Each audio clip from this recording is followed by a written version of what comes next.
உண்மையாலுமே சட்டத்துக்கு புறமானது, நீதிக்கு புறமானது.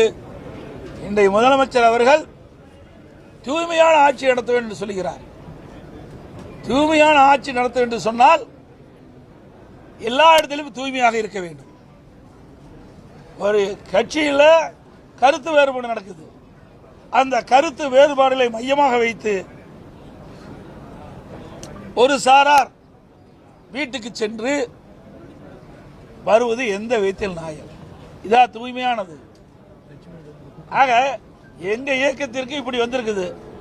எல்லா இயக்கத்திற்கும் சோதனை வரும். இது தவறான முன்னுதாரணம். இதுவரை தமிழக வரலாற்றிலே இல்லாத ஒன்று. இன்றைக்கு எத்தனையோ கட்சிகள் ஆட்சி இருந்திருக்குது, எத்தனையோ கட்சிகள் கருத்து வேறுபாடு பிரிஞ்சிருக்குது. ஆனா எந்த தலைவருமே இருந்த இயக்கத்துக்கு வீட்டுக்கு சென்றது கிடையாது. ஆனால் ஆரம்ப காலகட்டத்திலே